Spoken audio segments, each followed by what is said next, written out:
Você sabia que uma das maiores obras de engenharia militar da história foi completamente contornada em questão de semanas? Essa é a história da linha Maginot, uma fortificação que, apesar de sua grandiosidade, se tornou o exemplo mais famoso de como lutar a guerra anterior pode levar à derrota na guerra futura.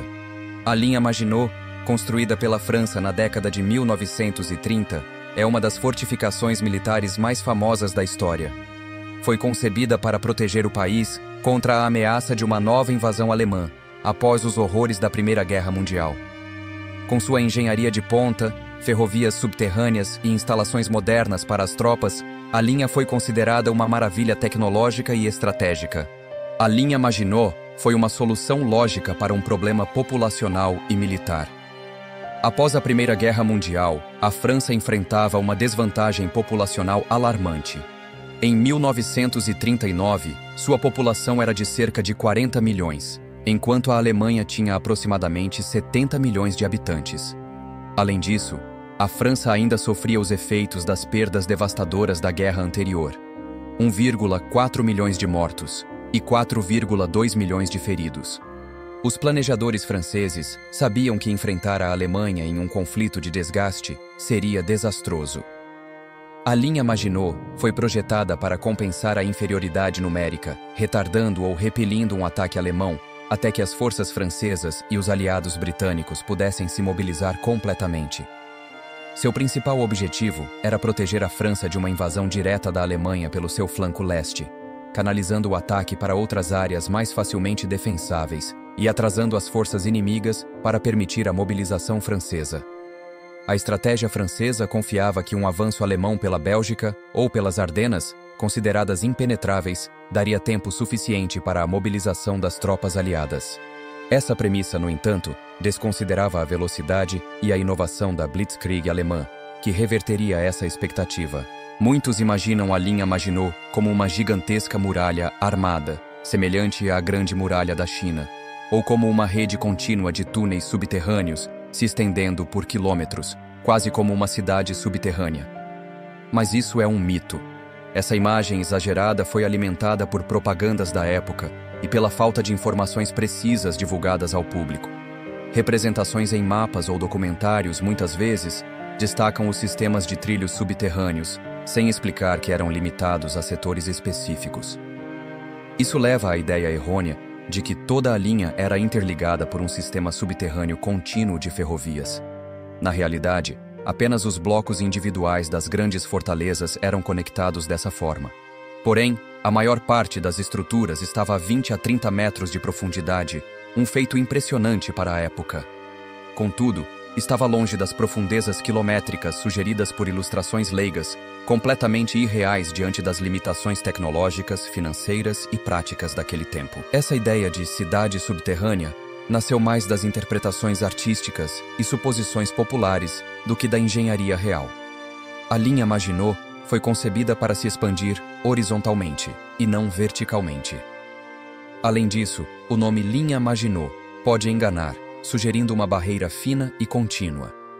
Na verdade, ela era uma área defensiva com várias camadas, que se estendia por 20 a 25 quilômetros da fronteira com a Alemanha até as áreas de retaguarda.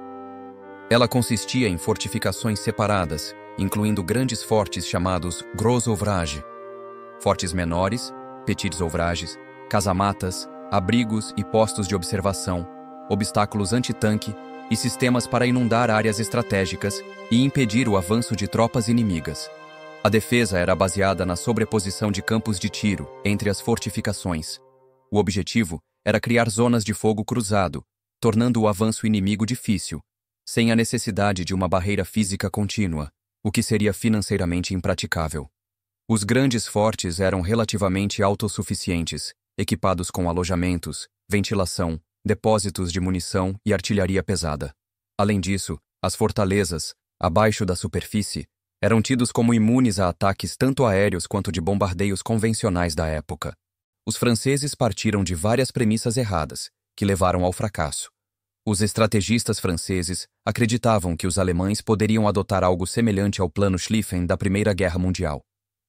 Esse plano previa uma invasão da França pelo norte, através da Bélgica, e buscando um rápido cerco a Paris para forçar a rendição francesa, antes que a Rússia pudesse mobilizar suas forças no leste.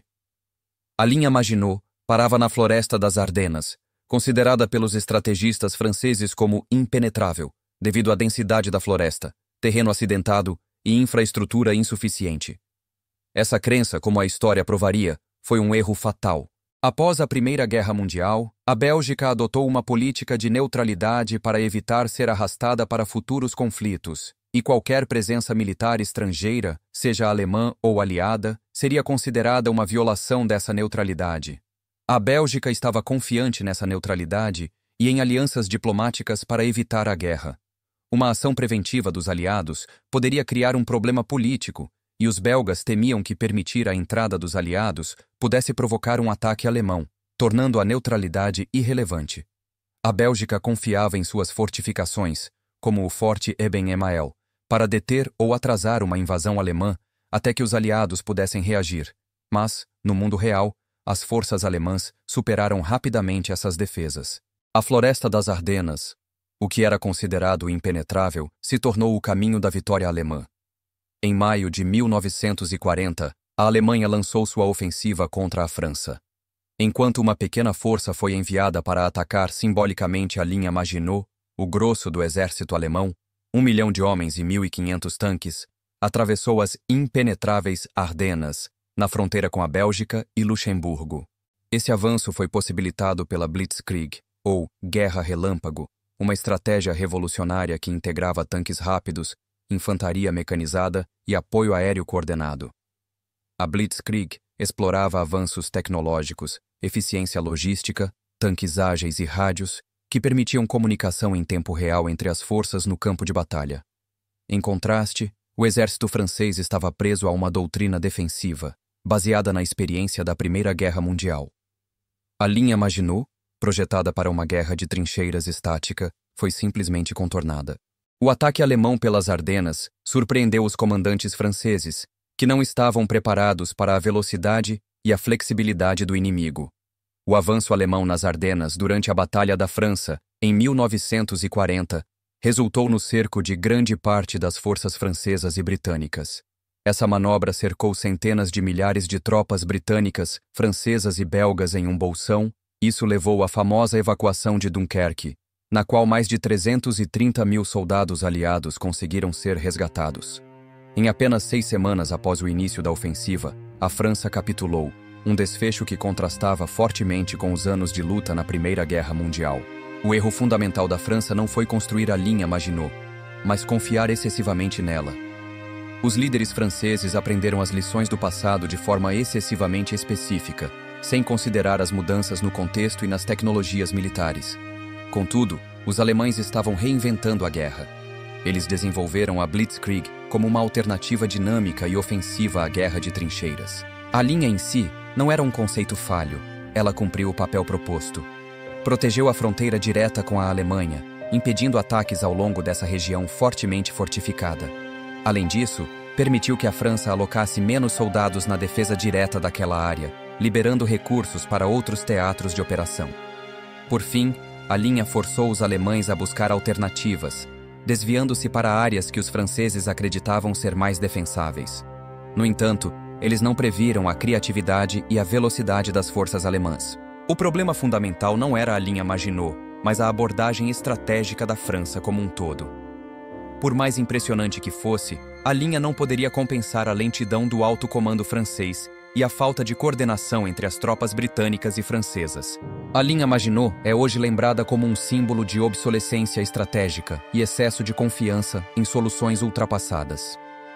Ela nos ensina que a inovação, a adaptação e a visão de futuro são essenciais em qualquer contexto, seja militar, político ou econômico. Fortificações não são inerentemente inúteis. Elas podem ser eficazes quando integradas a uma estratégia ampla e flexível. Porém, confiar exclusivamente em uma estrutura fixa, enquanto o inimigo desenvolve abordagens dinâmicas, é uma receita para o desastre. Como lição histórica, ela nos lembra que o maior erro não foi sua construção, mas a falta de visão para entender o que seria necessário no futuro. É isso, pessoal. Espero que tenham gostado deste vídeo. Se você curtiu, não esqueça de deixar seu like, compartilhar com os amigos e se inscrever no canal para não perder os próximos conteúdos. Também, deixe seus comentários e sugestões abaixo, adoro interagir com vocês. Fiquem ligados para mais novidades e até o próximo vídeo. Tchau!